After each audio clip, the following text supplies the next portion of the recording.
Hello students, today we are going to start with new chapter, that is chapter number 3, human reproduction. Human reproduction के बारे में आज हम लोग start करेंगे। Humans are sexually reproducing. ह्यूमंस जो है वो सेक्सुअली रिप्रोड्यूस करते हैं और वो कैसे होते हैं? विविपेरस। विविपेरस का मीन्स होता है the individual which give birth to young ones. ठीक है, ऐसे इंडिविजुअल जो यंग वंस को जन्म देते हैं उसको हम लोग क्या कहते हैं? Viviparous. The reproductive events are gametogenesis. देखो इसमें कौन कौन से रिप्रोडक्टिव इवेंट्स होते हैं ह्यूमंस के अंदर, और याद रखना ये सभी रिप्रोडक्टिव इवेंट्स आफ्टर प्यूबर्टी जो है स्टार्ट होते हैं। तो फर्स्ट है हमारा गैमेटोजेनेसिस, सेकेंड है इंसेमिनेशन। तो गैमेटोजेनेसिस के बारे में देख लेते हैं क्या है ये। गैमेटोजेनेसिस क्या है? The process of formation of gametes. ठीक है, गैमेट्स का फॉर्मेशन होना क्या कहलाता है? गैमेटोजेनेसिस। जैसे फीमेल्स के अंदर कौन सी प्रोसेस होती है? oogenesis, यानी ओवा का फॉर्मेशन होता है। फीमेल्स में ओवा का फॉर्मेशन होता है और उस प्रोसेस को हम लोग क्या कहते हैं? oogenesis। ओके, और मेल के अंदर स्पर्मेटोजेनेसिस होती है और मेल्स के अंदर क्या बनते हैं? स्पर्म सेल्स का फॉर्मेशन होता है। ओके, स्पर्म सेल्स बनते हैं मेल्स के अंदर और इस प्रोसेस को हम लोग क्या कहते हैं? स्पर्मेटोजेनेसिस। नेक्स्ट है इंसेमिनेशन। इंसेमिनेशन का मतलब क्या है? Transfer of sperm cells, transfer of sperms into female genital tract. ठीक है, फीमेल जेनिटल ट्रैक्ट के थ्रू स्पर्म सेल को फीमेल बॉडी के अंदर पहुंचाना क्या कहलाता है? ये इंसेमिनेशन। ओके, नेक्स्ट जो इवेंट्स है वो फर्टिलाइजेशन। तो फर्टिलाइजेशन क्या है? जनरली ये तो टर्मिनोलॉजी आप लोग पढ़ चुके हो फर्स्ट चैप्टर में भी। The process of fusion of male and female gamete. ठीक है, तो मेल एंड फीमेल गैमेट्स जब फ्यूज़ करते हैं, और एक चीज़ और याद रखोगे, ह्यूमन में इंटरनल फर्टिलाइजेशन होता है। इट मीन्स कि फीमेल बॉडी के अंदर जो है फर्टिलाइजेशन होता है। Okay, fertilisation leading formation of zygote. Okay, तो फर्टिलाइजेशन जब होता है यानी कि ओवा और स्पर्म सेल्स जब फ्यूज़ करते हैं तो वहाँ पे एक न्यू सेल्स का फॉर्मेशन होता है और वो न्यू सेल्स हमारी क्या कहलाती है? जाइगोट। ओके, और ये जाइगोट जो है वो किसी भी इंडिविजुअल की फर्स्ट सेल होती है। नेक्स्ट ये जाइगोट जो है माइटोसिस डिवीज़न होगा इसके अंदर। ओके, इस जाइगोट में माइटोसिस डिवीज़न होगा और क्या बन जाएंगे? ब्लास्टोसिस्ट। ठीक है, डेवलपमेंट ऑफ ब्लास्टोसिस्ट। नेक्स्ट अभी ये ब्लास्टोसिस्ट में जब ये कन्वर्ट हो जाएगा, यानी कि ये जब बॉल से एम्ब्रियो में कन्वर्ट होते हैं तो अब ये आकर इम्प्लांट होते हैं। ठीक है, यानी फीमेल की जो यूट्रस होती है, यूटेराइन वॉल, उसमें इम्प्लांट होते हैं। ठीक है, सिंक होते हैं और उस फिनोमेनन को हम लोग क्या कहते हैं? इम्प्लांटेशन। इसको डिटेल में हम लोग पढ़ेंगे, बट अभी फ़िलहाल आप लोग ये सभी इवेंट्स के नेम अच्छे से जान जाओ और क्या होता है ये भी समझ लो। नेक्स्ट है एम्ब्रियोनिक डेवलपमेंट। इम्प्लांटेशन के बाद वहाँ पे एम्ब्रियोनिक डेवलपमेंट होता है और इसको हम लोग कहते हैं गेस्टेशन। ठीक है, जो कि अबाउट 36 वीक, कितने वीक का होता है? 36 वीक का होता है। ठीक है, यानी 9 मंथ। ओके, तो फीमेल्स के अंदर ह्यूमन में जो गेस्टेशन पीरियड होता है वो 36 वीक का होता है, यानी 9 मंथ का। Delivery of baby. ठीक है, और डिलीवरी ऑफ बेबी जिसको कि हम लोग क्या कहते हैं? पार्चुरेशन। ठीक है, तो ये सारे टर्मिनोलॉजी आपको आने चाहिए इस चैप्टर के अंदर। This reproductive events occur after puberty. हमने इसको स्टार्टिंग में ही बताया आपको कि प्यूबर्टी के बाद ही ये सारे इवेंट्स जो है स्टार्ट होते हैं। ठीक, next we are going to start male reproductive system. ठीक है, मेल रिप्रोडक्टिव सिस्टम के बारे में अब हम लोग स्टार्ट करते हैं यहाँ पे, और ये फिगर इम्पोर्टेंट है, आता है एग्जामिनेशन में, तो थोड़ा सा इसको केयरफुली आप लोग ड्रॉ करना। इसमें देख लो, अगर हम लोग बात करें मेल रिप्रोडक्टिव सिस्टम की तो इसमें प्राइमरी सेक्स ऑर्गन टेस्टिस है। ठीक है, प्राइमरी सेक्स ऑर्गन टेस्टिस, इससे रिलेटेड कुछ जो एसेसरी डक्ट्स हैं, इससे रिलेटेड डक्ट्स एसेसरी डक्ट्स कह सकते हैं हम लोग उसको, और एसेसरी ग्लैंड्स। ठीक है, तो हम लोग यहाँ पर देख रहे हैं कि ओवल शेप्ड इसमें जो है आपका testis, 1 pair of testis present होते हैं ह्यूमन मेल के अंदर, और ये एक बैग लाइक स्ट्रक्चर जिसको कि हम लोग क्या कहते हैं, scrotum, okay, pouch like structure कह लो या बैग लाइक स्ट्रक्चर कह लो, स्क्रोटम कहते हैं, और इस स्क्रोटम के अंदर ये कवर्ड होते हैं। ठीक है, और याद रखना ये स्क्रोटम जो है वो मेल के एब्डोमेन कैविटी से बाहर होता है। ठीक है, एब्डोमेन कैविटी मतलब पेट, पेट के बाहर होता है। ऐसा क्यों होता है? इसका रीज़न ये होता है कि जो स्क्रोटम है उसका जो टेम्परेचर होता है वो हमारी बॉडी टेम्परेचर से 2 से 2.5 डिग्री सेल्सियस कम होता है हमारे स्क्रोटम का टेम्परेचर। ओके, और यही जो लो टेम्परेचर है वो स्पर्मेटोजेनेसिस यानी स्पर्म फॉर्मेशन के लिए इम्पॉर्टेंट है। ठीक है,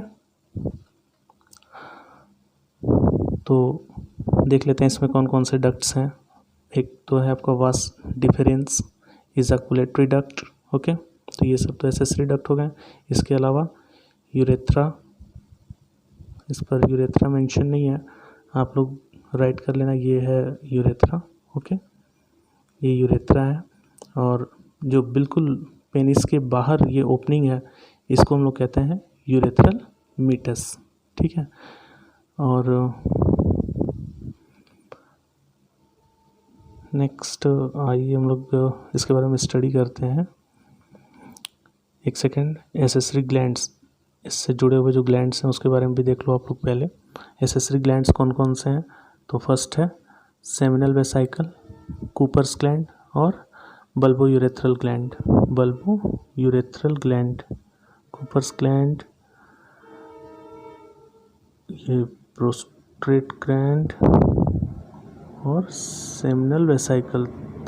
इस कूपर्स ग्लैंड को ही हम लोग बल्बो यूरेथ्रल ग्लैंड भी बोलते हैं। ठीक है,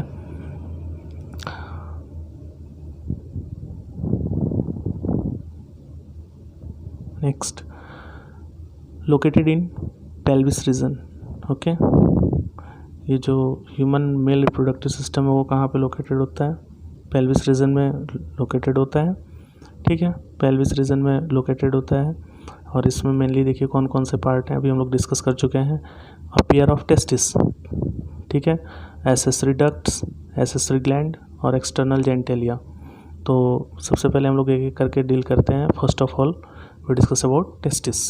ठीक है, टेस्टिस के बारे में हम लोग डील करते हैं यहाँ पर। तो देख लो आप लोग, located outside the abdominal cavity, ये एब्डोमिनल कैविटी के बाहर लोकेटेड होते हैं with in a pouch called scrotum. ठीक है, ये एक पाउच लाइक स्ट्रक्चर स्क्रोटम में प्रेजेंट होते हैं। ठीक है, और आउटसाइड द एब्डोमेन कैविटी पाए जाते हैं। स्क्रोटम प्रोवाइड्स लो टेम्परेचर, अभी हमने ये चीज़ आपको डिस्कस किया था कि ये हमारी बॉडी टेम्परेचर से लगभग 2 से 2.5 डिग्री सेल्सियस कम होता है इसका टेम्परेचर। ठीक है, इट मीन्स कि 34.5 डिग्री सेल्सियस होता है इसका टेम्परेचर, जो कि स्पर्म फॉर्मेशन के लिए इम्पॉर्टेंट है। ओके,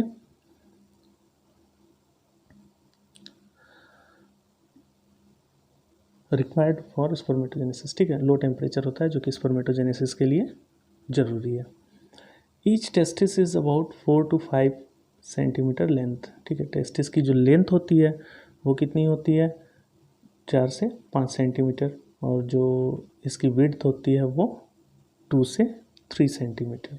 ठीक, तो यहाँ पर एक टेस्टिस का LS शो किया गया है। ठीक है, लॉन्गिट्यूडिनल सेक्शन है। यहाँ पर हम टेस्टिस के लॉन्गिट्यूडिनल सेक्शन को पहले समझ लें, उसके बाद हम इसके बारे में स्टडी करेंगे। तो आप लोग देख रहे हो कि जब यहाँ पर एक सेक्शन कट किया गया है तो इसका ये जो आउटर, ये पूरा जो ये कैप्सूल है, ये कैप्सूल, इसको हम लोग क्या कहते हैं? Tunica albuginea, tunica albuginea. और इसके अंदर आप लोग देख रहे हो ये जो ब्लैक ब्लैक कलर से इस तरीके से बनाए गए हैं, छोटे छोटे इस तरीके से कंपार्टमेंट। ठीक है, छोटे छोटे कंपार्टमेंट बनाए गए हैं ये, और इसको हम लोग क्या कहते हैं? Testicular lobule. ओके, ये जो ब्लैक कलर से बना हुआ है, ओके, इसको हम लोग क्या कहते हैं? टेस्टिकुलर लोब्यूल कहते हैं, ठीक है। और ये कितने होते हैं, लगभग 250, ठीक है, इन ईच टेस्टिस।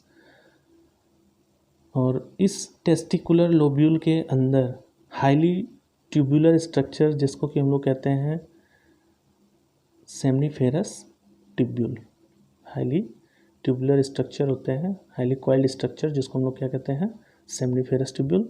और each testicular lobule has 1 to 3 seminiferous tubule, यानी एक टेस्टिकुलर लोब्यूल के अंदर 1 से 3, ये जो आप लोग रेड कलर में देख रहे हो, सेमनीफेरस ट्यूब्यूल्स प्रेजेंट हैं। ये है ना, ये रेड वाली पार्ट, ठीक, इसको सेमनीफेरस ट्यूब्यूल कहते हैं। ओके, अभी ध्यान देना, यहाँ पर जो सेमनीफेरस ट्यूब्यूल्स की जो ओपनिंग होती है वो आकर एक नेटवर्क लाइक स्ट्रक्चर ड्रॉ करती है। यहाँ पर देख लो पीछे, ठीक है, नेटवर्क लाइक स्ट्रक्चर बना रही है ये। और इस नेटवर्क लाइक स्ट्रक्चर को हम लोग क्या कहते हैं, रेटी टेस्टिस, ठीक है, इसको हम लोग क्या कहते हैं, रेटी टेस्टिस, ठीक। अब इस रेटी टेस्टिस से और भी जो है डक्ट्स बाहर निकलते हैं, ठीक है, लगभग 15 to 20, और इसको हम लोग कहते हैं वास इफ्रेंसिया। ओके, वास इफ्रेंसिया कहते हैं। और ये वास इफ्रेंसिया क्या करता है, रेटी टेस्टिस से जो है स्पर्म्स को लेकर आएगा कहाँ पे, इसको कहते हैं हम लोग इपीडाइडमिस में। ये स्ट्रक्चर है जो, इसको इपीडाइडमिस कहते हैं।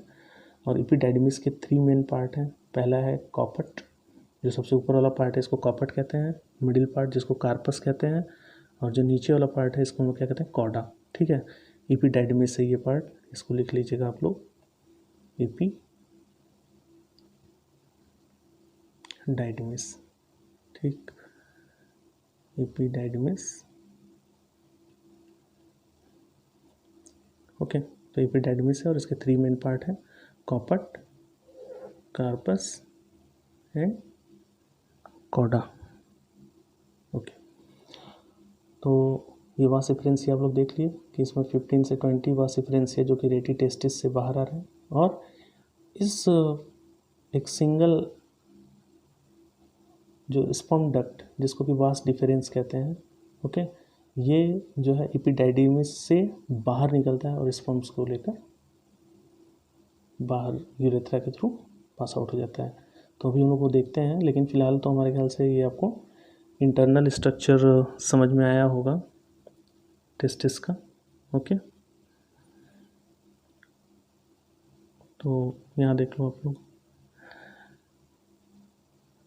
Each testis has about 250 compartment called testicular lobule. अभी हमने आपको बताया था कि उसमें जो छोटे छोटे कंपार्टमेंट होते हैं और उस कंपार्टमेंट को हम लोग क्या कहते हैं, टेस्टिकुलर लोब्यूल कहते हैं। और उस लोब्यूल के अंदर आपको मिल जाएंगे हाईली कॉइल्ड स्ट्रक्चर, जिसको हम लोग क्या कहते हैं, सेमनीफेरस ट्यूब्यूल, ठीक है। Each lobule contain 1 to 3 seminiferous tubule. Okay, तो सभी लोब्यूल के अंदर आपको 1 से 3 सेमनीफेरस ट्यूब्यूल देखने को मिलेंगे। अभी यहाँ पर देखो सेमनीफेरस ट्यूब्यूल्स का TS दिया हुआ है, ये स्ट्रक्चर भी इम्पोर्टेंट है, तो आपको इसको भी ड्रॉ करना पड़ेगा। यहाँ देख लो आप लोग, ये सेमनीफेरस ट्यूब्यूल का एक स्ट्रक्चर है। इसके अंदर मेनली 2 टाइप्स के सेल होते हैं। जो लार्जर सेल है उसको हम लोग सर्टोली सेल कहते हैं, और जो स्मॉलर सेल है उसको हम लोग क्या कहते हैं, स्पर्मेटोगोनिया, ठीक है। इसमें देख लो आप लोग, जो ये आउटर कवरिंग है इसको हम लोग क्या कहेंगे, ट्यूनिका प्रोप्रिया, और इसके अंदर की जो लेयर है ये वाली, इसको हम लोग कहेंगे जर्मिनल एपिथेलियम।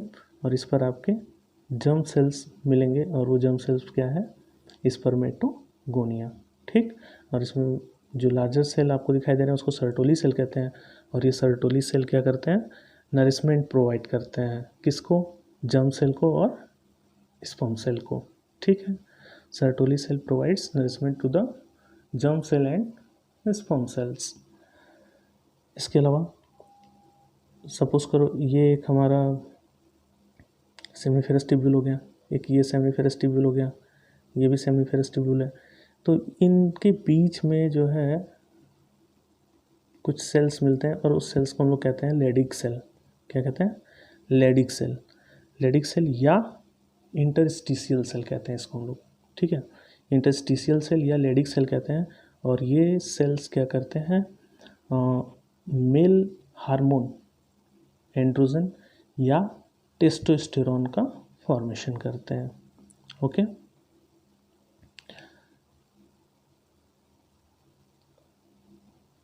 यहाँ देखिए seminiferous tubule lined by male germ cell. ठीक है, सेमनीफेरस ट्यूब्यूल के अंदर जो है हमारा मेल जर्म सेल्स प्रेजेंट होते हैं एंड सर्टोली सेल और सर्टोली सेल मिलेंगे। Male germ cells undergoes meiosis. ठीक है, मेल जर्म सेल्स के अंदर मियोसिस डिवीज़न होगा और मियोसिस डिवीज़न होगा तो क्या बनेगा, वो स्पर्म्स बनेगा। ठीक है, अभी आगे हम लोग पढ़ेंगे स्पर्मेटोजेनेसिस, तो उसमें बताएंगे आपको कि कैसे बनेगा। Sertoli cells provide nutrition. ठीक है, सर्टोली सेल क्या करते हैं, न्यूट्रिशन प्रोवाइड करते हैं to the germ cell and sperm, ये भी हम आपको बता चुके हैं। In between the seminiferous tubule there is a Leydig cell. ठीक है, सेमनीफेरस ट्यूब्यूल के बीच में क्या पाया जाता है, आपको लेडिक सेल मिलता है। Leydig cell produces testicular hormone called androgen. Testicular hormone ये प्रोड्यूस करता है या मेल सेक्स हार्मोन प्रोड्यूस करता है, जिसको हम लोग क्या कहते हैं, टेस्टोस्टेरोन। ठीक है, तो ये क्वेश्चन 1 मार्क्स में आ सकता है। Name the cells which produces testosterone, that is the Leydig cell. Okay, next हम लोग बात करेंगे, तो हमने बताया था कि मेल रिप्रोडक्टिव पार्ट्स में मेनली आपके टेस्टिस हैं और इसके अलावा एसेसरी डक्ट्स हो गए, एसेसरी ग्लैंड्स और एक्सटर्नल जेनिटेलिया। तो अब हम लोग स्टार्ट करेंगे उसका दूसरा पार्ट, एसेसरी डक्ट्स। ठीक है, एसेसरी का मतलब होता है सहायक। ठीक है, हेल्प। तो एसेसरी डक्ट्स में क्या क्या चीज़ें हैं, कौन कौन से डक्ट्स आ गए, रेटी टेस्टिस अभी हम आपको बताए थे। सेमनीफेरस ट्यूब्यूल से के ठीक पीछे देख रहे थे आप लोग, नेटवर्क लाइक स्ट्रक्चर प्रेजेंट था जिसको हम लोग रेटी टेस्टिस कहते हैं। ठीक है, रेटी टेस्टिस से करीब 15 से 20 जो हैं क्वाइल्ड स्ट्रक्चर निकले हुए थे, जिसको हम लोग क्या कहते हैं, वास इफ्रेंसिया कहते हैं। और ये वास इफ्रेंसिया जाकर इपिडाइडिमिस में अटैच होता है। ठीक है, ये इपिडाइडिमिस हो गया एंड वास डिफरेंस, ये सभी क्या है, एसेसरी डक्ट है। Seminiferous tubules open into the vas efferentia through rete testis. ठीक है, एक बार फिगर को देख लो आप लोग, और कि ये जो सेमनीफेरस ट्यूब्यूल है वो ओपन हो रहा है कहाँ पे, वास इफ्रेंसिया में थ्रू रेटी टेस्टिस। ये फिगर यहाँ देखो, ये यहाँ पे देख लो आप लोग, सेमनीफेरस ट्यूब्यूल्स जो है वो वास इफ्रेंसिया में ओपन हो रहा है थ्रू रेटी टेस्टिस। ओके,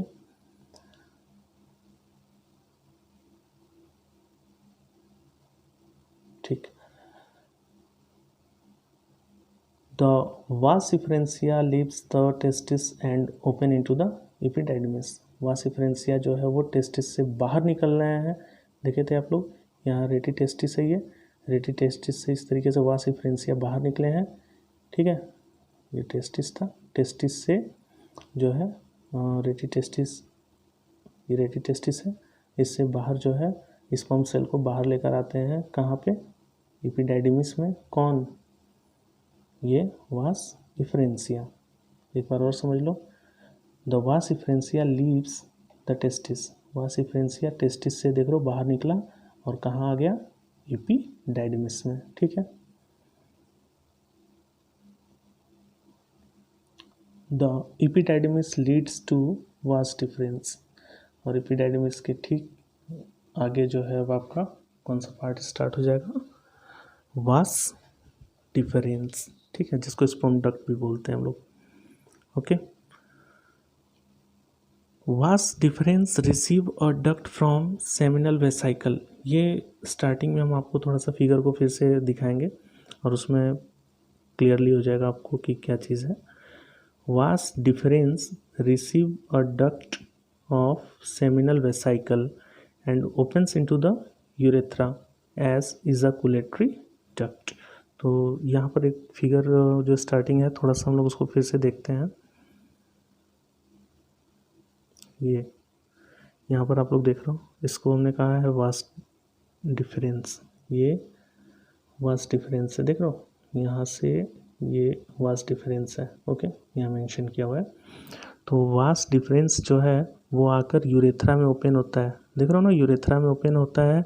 लेकिन यहाँ बीच में आप लोग देख रहे हो कि ये सेमनीफेरस सॉरी सेमिनल वेसाइकल जो है वो जुड़ा हुआ है यहाँ, ठीक है। सेमिनल वेसाइकल आकर जहाँ से जुड़ा वहाँ से इस यूरेथ्रा तक के बीच का, ठीक है, ये जो डक्ट है वो क्या कहलाता है, इजाकुलेटरी डक्ट। ये डक्ट क्या कहलाएगा, इजाकुलेटरी डक्ट, ठीक है। तो यूरेथ्रा से और ये जो सेमिनल वेसाइकल आकर अटैच है यहाँ तक की जो डक्ट है उसको हम लोग क्या कहेंगे, ejaculatory duct. Okay,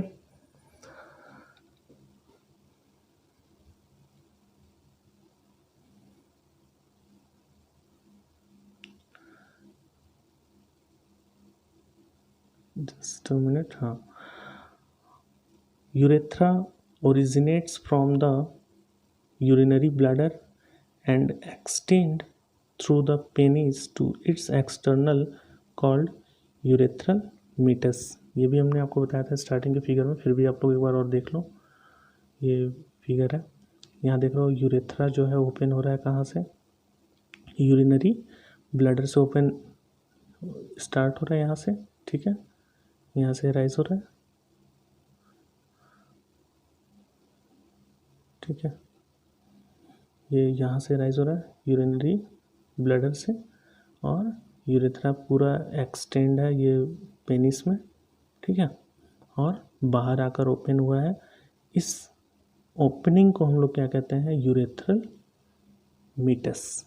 okay,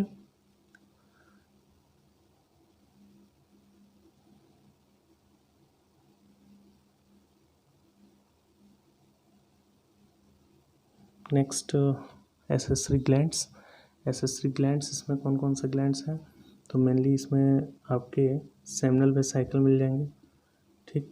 glands का आप लोग फिगर देख चुके हो, सेमिनल वेसाइकल है, प्रोस्टेट ग्लैंड है, बल्बो यूरेथ्रल ग्लैंड, या इसी को हम लोग क्या कहते हैं, कूपर्स ग्लैंड, ठीक है, कूपर्स ग्लैंड भी कहते हैं इसको। स्टार्टिंग में लिखा हुआ है फिगर में, आप लोग देख लेना, पेयर्ड बल्बो यूरेथ्रल ग्लैंड, ठीक है। तो ये एसेसरी ग्लैंड्स कहलाती हैं। Secretion of these glands constitute the seminal plasma, यानी कि इनके सिक्रीशन को हम लोग क्या कहते हैं, सेमिनल प्लाज्मा कहते हैं। और इसमें क्या क्या चीज़ प्रेजेंट होता है, सफिशिएंट क्वांटिटी में फ्रक्टोज प्रेजेंट होता है, कैल्शियम प्रेजेंट होता है, और कुछ इंजाइम्स प्रेजेंट होते हैं, ठीक है। Secretion of bulbo urethral gland, bulbo urethral या कूपर्स ग्लैंड का जो सिक्रीशन होता है वो क्या करता है, पेनिस को लुब्रिकेंट बनाता है, लुब्रिकेशन बनाता है उसको, ठीक है। तो आई होप कि मेल रिप्रोडक्टिव सिस्टम आपको क्लियर हो चुका होगा, और अगर नहीं हुआ है तो आप लोग फिर से एक बार वीडियो को देखिए, और अगर कोई क्वेश्चन हो तो वो आप हमें कमेंट्स